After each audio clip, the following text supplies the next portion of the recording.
Welcome to another episode coming at you from ChooseYourRelationships.com, author of Love Can't Wait, which can be found on Amazon.com. So today I have a special guest for you. She's a love coach with more than 20 years of experience. After years of being single and searching for love, she's finally in a happy, healthy, and a satisfying relationship, and she wants you to have the same experience too. She's the founder of Raise Your Love Signal, a program to master the art of love, helping women achieve the ultimate love connection as well as teach them the proper skills on how to be in a healthy, loving, long-term, committed relationship. My guest today is Chantel Landryville. Welcome to the show. Hi, thank you for having me. What a beautiful intro. You're welcome. so, so where are you from originally? I am actually born and raised in Ottawa, Canada, but I lived in Montreal for most of my life. And then 8 years ago, I moved to Toronto. So where you'll probably pick up a little bit on my French accent. I am French Canadian. So tell everybody your background and how you grew up and how you got started. Because I know no one usually wake up one day and say, hey, you know what? I want to help women out. You know what? You're absolutely right. You're absolutely right. And that only came much later in life, but I always had such interest for love, dating, and relationships. And, if you want the whole backbone story, I lost my dad at the very young age of 2. So quickly understood when I grew up in my teens how I had always craved the presence of males around me to a whole other level. And my mother never remarried or really did her life again. So I just had this connection, and I would always be the girl that was hanging out with the guys. I would never hang out. I barely had any girlfriends back in the days until my mid-20s, where I finally connected and met a great tribe of girlfriends.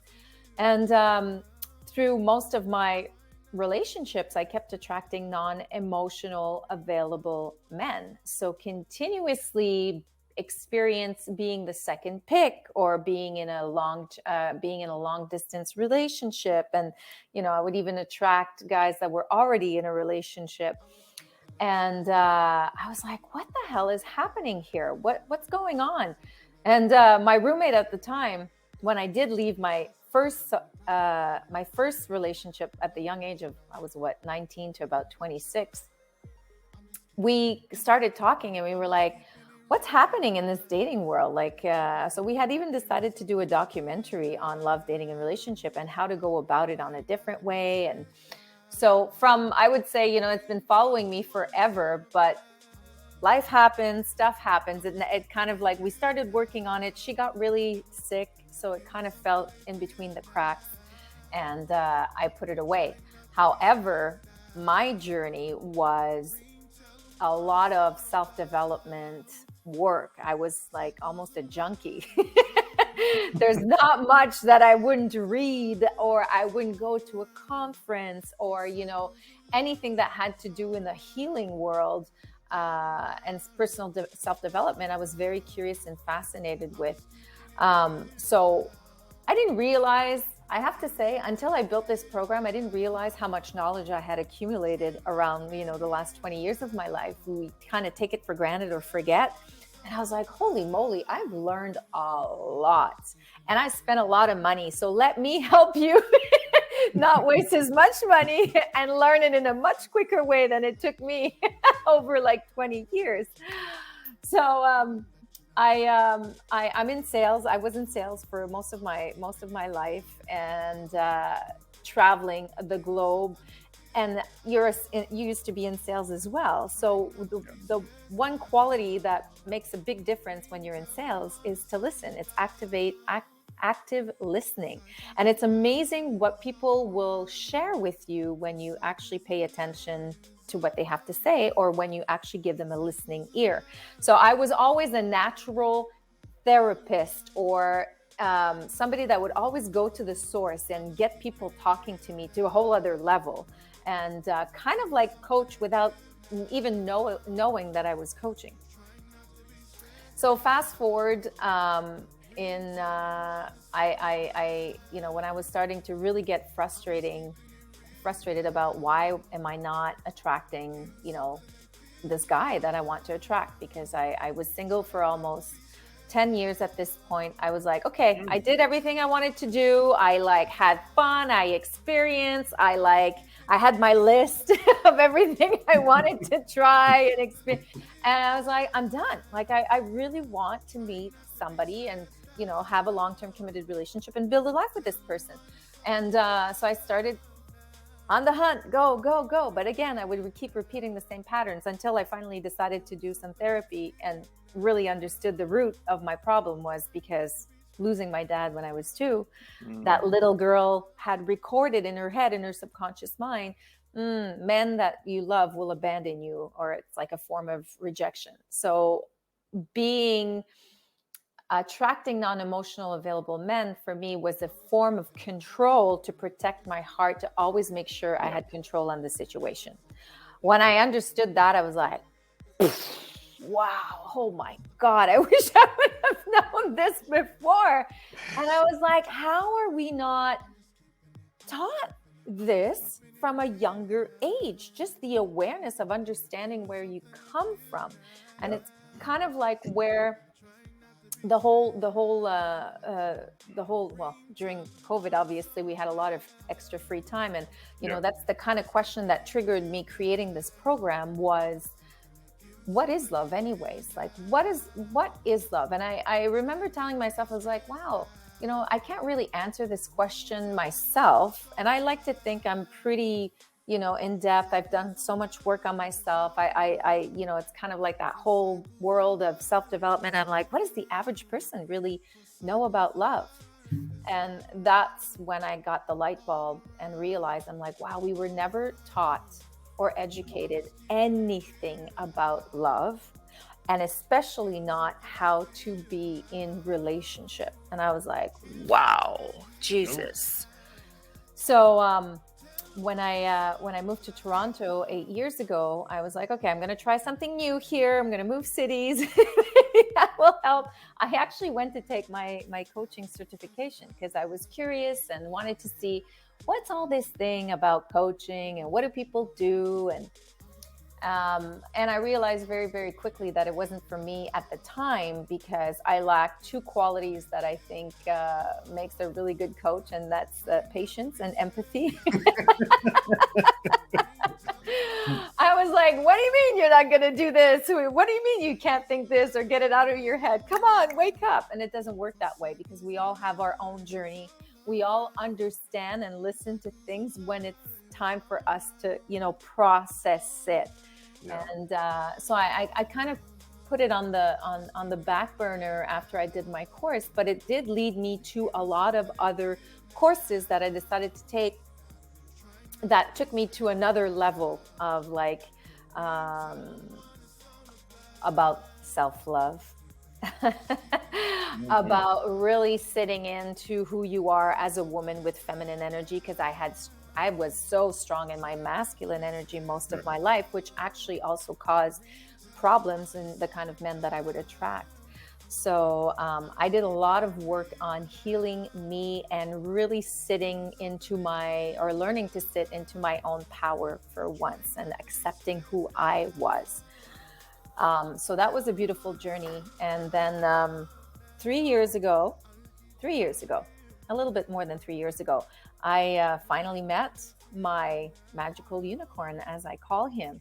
And it's funny because we both say, we would have met 4 months earlier, and that's not a long time, 4 months. And I wouldn't have been able to receive him because, I believe timing is everything. When you're looking for someone, people are saying, it's not happening. And I always say timing is everything, because you could potentially meet your soulmate at any given time, but either you are not ready or he is not ready, or whoever they're not ready yet. There's still some lessons to learn. And God knows I still had one last lesson to learn. And then when we met, it was like, okay. And from then on, it it was great. But you know what? I like to believe, and I do believe actually, that I'm in a healthy, loving relationship, but relationships are not necessarily an easy ride. It takes a lot of work.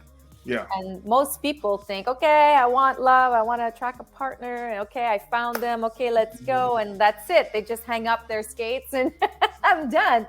And that's where I find the real work starts. And I was so happy that I had learned everything I had learned over the last 20 years to help me navigate and have all these tools to help me succeed in my relationship.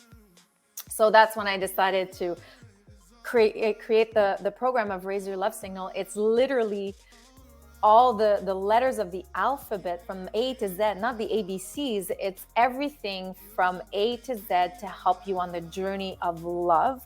And that's not necessarily just in relationship, it's with yourself. So, you know, how to really identify what you want and what you need, knowing the difference between the two, because, you know, most people say it's very, it's interesting to hear when you ask, do you know what you want in a relationship? Yeah, well, yeah. And I'm like, okay, describe it to me. And then I'm like, wow. I don't think you really, and then they're like, oh yeah, you're right. I don't really know what I want. So I'm like, back to the drawing table, because if you're not clear on what you want, how do you want to attract it? Right. Yeah.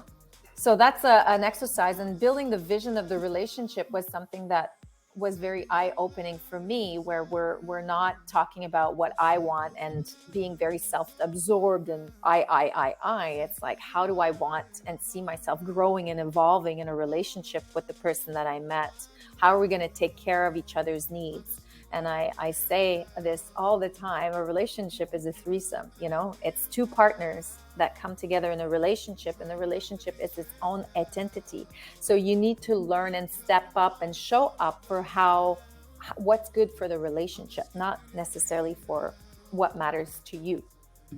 That's one of the success of a strong bonded relationship. And then I talk a lot about the roots. So, you know, when I told you my story about attracting non-emotional available men and finally understanding the root of where it was from, if I would have known that a long time ago, it would have saved me so much trouble. So knowing where you were, how you were raised, what was the relationship between your parents and with them, because they're your first loves at the end of the day. And whether, you know, they were good, they were bad, they were there, they were not, that's what you're raised with. And it's how you show up in relationship as an adult later. And then I do a lot of work on identifying those patterns and the behaviors and triggers that you've had most of your life to rewire your brain and eliminate those. Kind of like doing all the work on the self to prepare you for going into the relationship and stepping into who you are. I think that most people, especially like me, that were desperate at one point, I was like, I just want to meet my guy. You know, we easily forget who we are, or kind of like accommodate to please. And that will play against you in a long-term committed relationship later. So you really have to learn how to be yourself. And then the last chapter is one of my favorites, and it's what I find that, you know, most people we're not taught, is how to actually be in the relationship and how to process when you're going through the dating world, because there's some steps to that, and a lot of people skip steps to dating, and that's when a relationship cannot succeed or fail, because you didn't pay attention to some of the red or even green flags that were there or weren't. So yeah, so here you go. COVID, thank you very much. I created Raise Your Love Signal. Yeah, you know, I always tell guys that follow me, I said, if you ask 10 people what love is, you have 10 different answers. So what I always do, and I still do this to this day, I just take love out the equation altogether. We'll get to that later. What is there? Does she respect you? Because if she respects you, everything else usually takes care of itself. Yeah, I like that. That's very, very true. Because everyone, they might not be able to explain what respect is, but they saw it. We all saw it. We saw it when we were kids, when we were babies. We saw respect on the job. somewhere. But when it comes to love, it's kind of like, well, I think it means this. I think it means you you're a good provider. I think you're supposed to take care of me. It goes on and on and on, and it changes. Yeah, It it changes changes. for most people, Hmm. but respect doesn't. No, It's the agreed. same, you know. So that's what I always say. Start with respect, and everything else you need to take care of itself. 100% agree. And I would even add to that acceptance. Yeah. Respect and acceptance are two things that, and they kind of go like almost hand in hand together, because if you are living in respect, you are accepting, the other. It's like that's a form of respect. So I totally agree with that. And I love your philosophy about taking the word love out of that. Figure it out Yeah. And because go ahead. Sorry. because it keeps things simple. Yes, It's less confusion.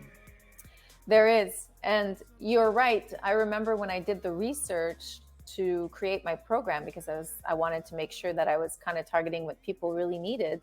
And that was the opening question, was what is love? And exactly what you said, nobody had the same answer. But what was even more eye-opening for me is that every single person made it about somebody else, and never, never, never was love ever about themselves. Yeah. I was like, oh, that's so fascinating. So I Yeah. thought that was Yeah. interesting. And the thing is, we don't grow up. No one tells us this when we're growing up. Now, I learned this because I used to be in the Navy. Uh-huh. So we traveled all Australia, Japan, Korea, Wow. Thailand, places like that. Now, on that side of the world, love doesn't really, they don't really think that way. Hmm. It's like, hey, are you gonna take care of my daughter? Do I have to? Is she safe with you? I want to meet your family, your parents if they're still living, Yeah. and that's usually the extent of it. Yeah. I mean, is my daughter safe with you? Are you gonna be a good provider? I don't have to worry about you. Worry about her being with you. That's the extent of it. So interesting, huh? So if you go to some place like Japan and start talking about love, they're gonna be looking at you like you're crazy. They'll be like, they won't know how to respond. If you walk up to a 50-year-old Japanese guy, he's gonna be looking like he don't know what to say to you because he Yeah. wasn't raised that way. No, exactly. Yeah, and I can't, it's a good point that you're bringing, is like all the different cultures and how they perceive and have been taught things all love. And I mean, that's a great example that you just gave. It's like, what the hell are you talking about? And, I look at some cultures, and some cultures really get it on different levels, and some Yeah. others don't, where there's no form of communication, and when I say communication, I should say emotional communication, where it's very cold and it's just like you do. So it's more about the action, not the actual emotion, which shows some love, but it's not necessarily what we need as human beings. And that's I think that one thing that I've realized more than ever is during COVID, I can tell you're a little bit like me. We're very social people, Yeah. outgoing, and just like, my God, my life before was like packed with social.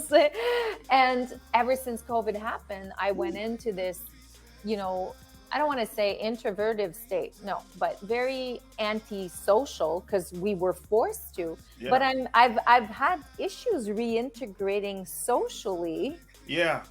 Me too. And I'm like, imagine the younger generation that are, all on their phones and computers, that are just starting to kind of learn that interaction that has been taken away from them at a young age. How the hell are they going to show up later in life as adults? Wow. And that's why, my ultimate dream is to build a curriculum that would be taught to kids in school about social skills. And I'm saying like things like communication, emotional intelligence, and even sexuality. And I'm not talking about a penis vagina perspective, but more about self-awareness of being in your body and owning your body and self-confidence and all of these things that, you know, they suffer so much later as teenagers, or even when you start getting into a relationship, because it's all things that we don't talk about, or we were ashamed about, or we was like, no, you can't talk about this stuff. Yeah. So Yeah, when the COVID, well, the pandemic started, that was like a nightmare to somebody like me. I hear you. First, no one really knew anything, and they didn't know how long it was gonna last. Yeah.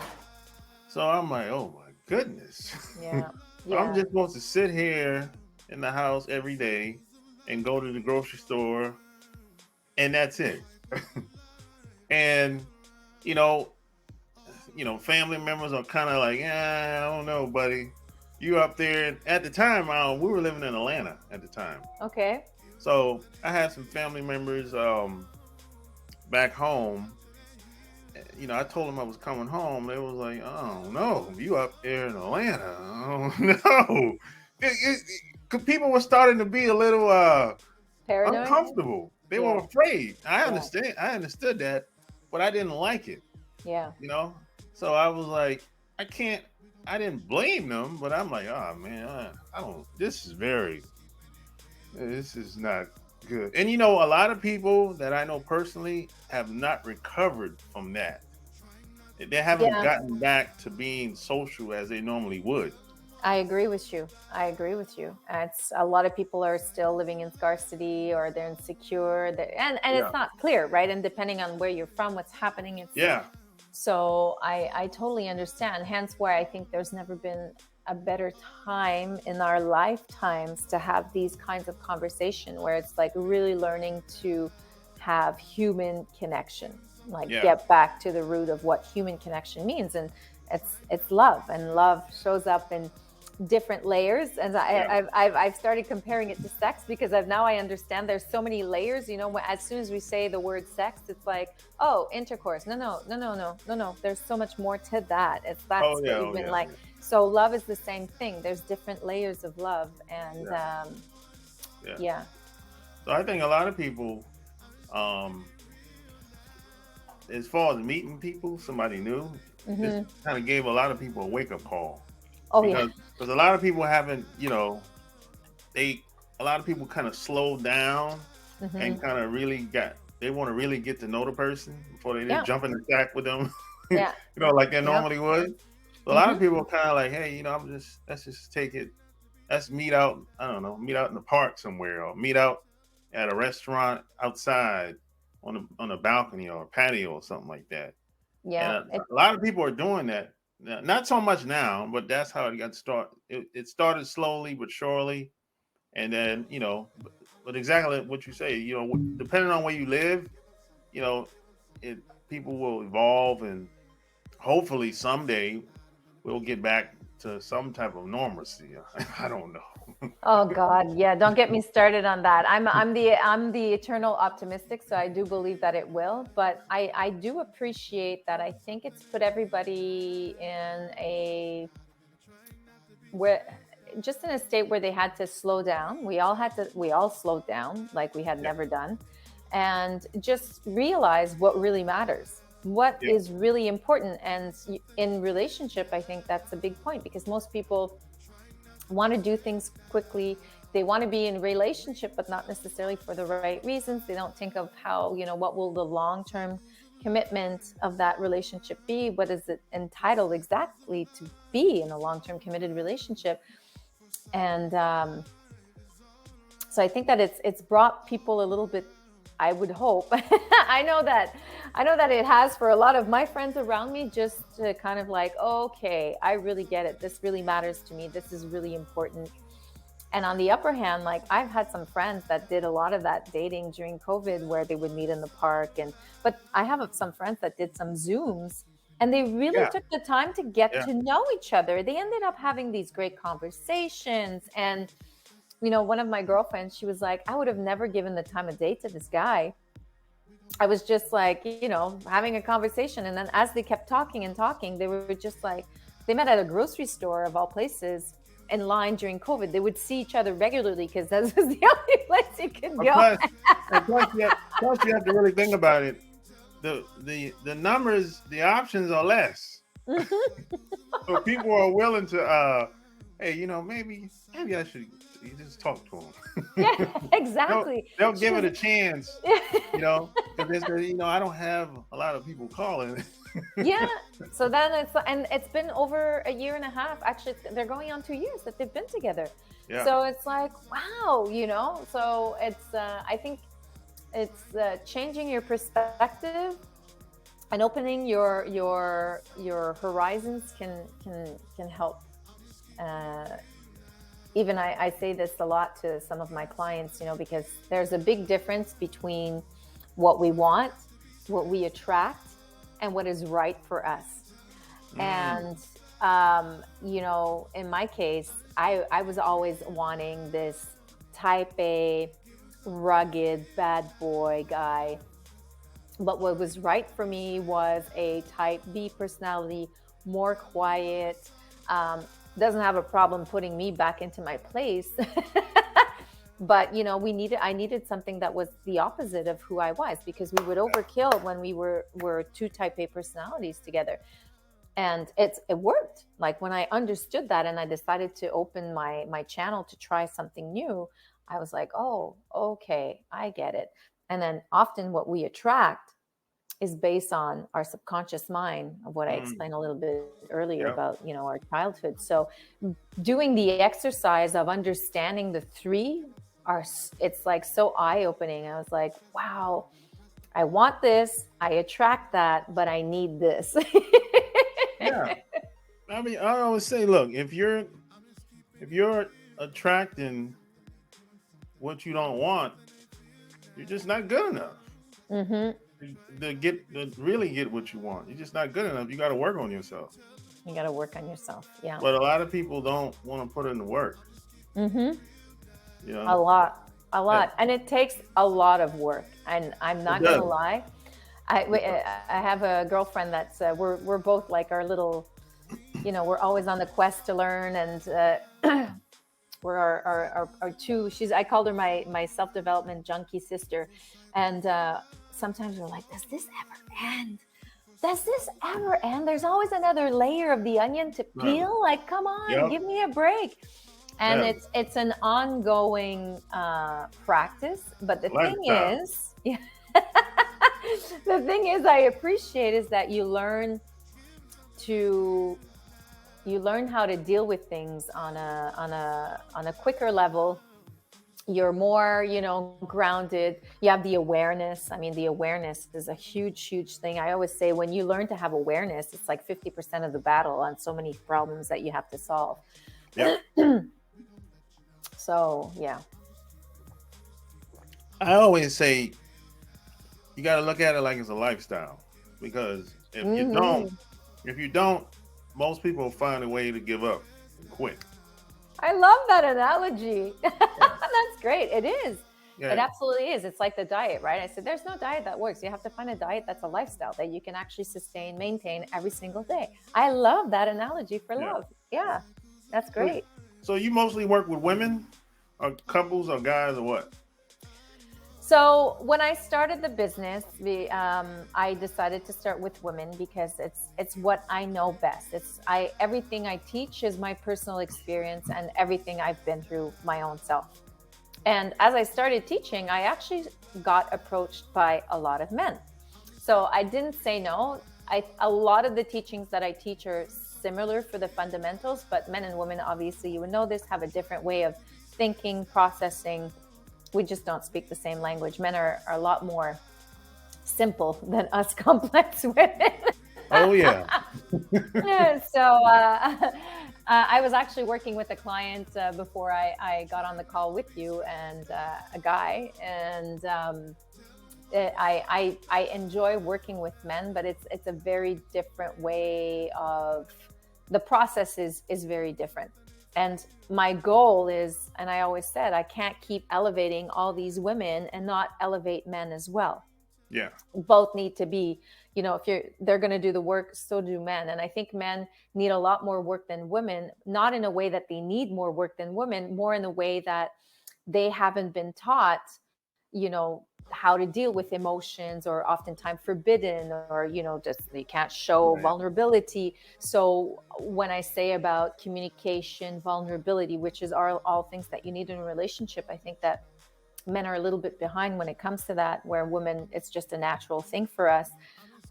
So that's what I mean, that they need the help. So my goal is to work with every single person that is open to doing the work with me. And then with couples, obviously, my whole segment of being in a relationship, I feel that for that to be very useful, it's ideally before you get into the relationship. If you're already in a 10, 15, 20-year marriage and you haven't learned some of those key components, I was working with a client that's been married for 20 years. And it's the syndrome of, the kids are getting out of the house, they're growing older. She's been a mom all her life, so she kind of forgot her own identity and has been a mother and a little bit of a wife. And all of a sudden they're like, oh my God, we're going to be together as a couple again. And they're kind of lost. And she realizes that, wow, he's not this, he's not that. But I'm like, was he ever like that? And she's like, no. So I said, you can't have the expectation of him changing because all of a sudden you wake up and you decide that you don't want to tolerate these things anymore. So either you make the decision to stay in the marriage, walk with him and teach him these things that you want to learn at his pace, or you decide to go. So those teachings are already too late for me to be teaching because they're already ingrained. A lot of couples are like, angry, resentful. So ideally, I want to start teaching this to young couples, or as soon as you start getting into a relationship, or even better, like when I did, I learned all of this stuff when I was single and going through all my stuff to kind of like, okay, I'm ready to actually be in the relationship now. Yeah, I feel like the younger the better. Yeah, let me ask you a question. I feel like if, let's say a woman wants to get married, right? Mm-hmm. That's what the parents, that's their goal. They want to see their daughter get married, right? Mm-hmm. I feel like you should raise your daughter to be wifey material or wife material because it's easier. It'll be much easier for her, right? Versus her not knowing very much of anything, but as far as having a family, having a husband, and when she gets 21, 25, and all of a sudden she's out here dating and it's just not working for her, right? And now she has to figure out, hey, I have to make a radical shift, and by the time she's done making this radical shift, she's in the 30s now. And her whole 20s is gone. And now the pickings are slim. Yeah. I feel like it's better. I think, well, this is my opinion. You might disagree. I feel like it's much easier on a woman to be raised a certain type of way. What do you think about that? Well, when you say a certain type of way, I mean, to be ready for being a wife, I think the way people need to be raised is to get to know themselves first. I think we don't tend to, I look at how, who I was in my teens and my 20s and my 30s. And I really didn't sit well into who I was as a person until my mid 30s. And I don't think that you can be in a healthy relationship without being comfortable with who you are. And really, I think that in a relationship, people have to accept you for who you are. So I hadn't, and this was shocking for me, and I didn't even realize it until I was actually in my relationship now. I had never, ever been myself in any relationship, any of them, until this one. That's most people. And I was like, how the hell did this happen? And it's so amazing to be in a relationship that I can be myself the good and the bad, and my quirky self and my silliness and all that stuff. And my boyfriend's just like, oh yeah, I love it. I love every single piece of it. It's nice. So I would say that the teaching that needs to happen more for me is, self-confidence, self-worth, self-love. Learn to know who you are. And, if you feel strongly about something, state your opinion, state what you need, state your boundaries. And that can start at a very, very young age. And because you know what? I feel that people that get married do this. They come together as individuals, they become a couple, and then they become parents. When they become parents, they forget who they are as a couple, and they forget who they are as individuals. Hence why everything goes to shit. Yeah. And I say these to my younger women that are just about to expect. I know it's hard when you have kids and to find time and you're tired and you don't, I don't want to go on a day. You have to make that effort because you guys came together as a couple first and foremost before having kids. If you lose that essence, this is where trouble starts happening, right? So I would say that if the teachings should be more about, being your person, learning to know who you are. And I would say like life tools, right? Just, and as we talked earlier, social skills. And I actually think that all of this stuff should be taught in school, especially in the times that we live in. That's what people need right now. Kids don't learn the way we used to in school. No. There's so much, everything is so much faster. There's so much they're like quick. So social skills is definitely something I feel is where that needs to hit home at a younger age. The sooner, the better. So I just think of if I would have known certain things in my 20s, I probably wouldn't have understood everything, or even in my, as 10, as a 12, as a 15-year-old, but it would have planted the seed for me to have the awareness later when I'm like, oh yeah, I remember that. So then I'm like, oh, okay. I can have the awareness of processing something a little bit faster, better. Yeah, you definitely have to have a solid foundation and knowing thyself, Yeah, I agree with that 100%. I would add to your point. I do feel that we should be taught, how to be in a relationship as a wife and as a husband.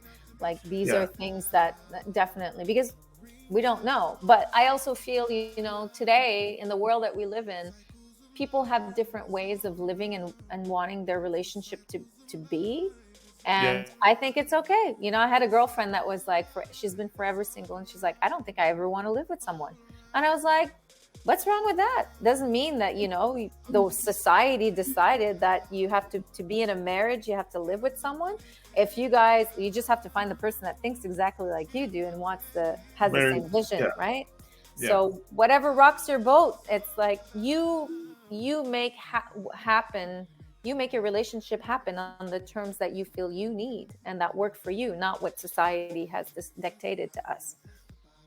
Yeah, I think a lot of people today, they don't know their roles in relationships. I agree with you 100%. That's a big problem today.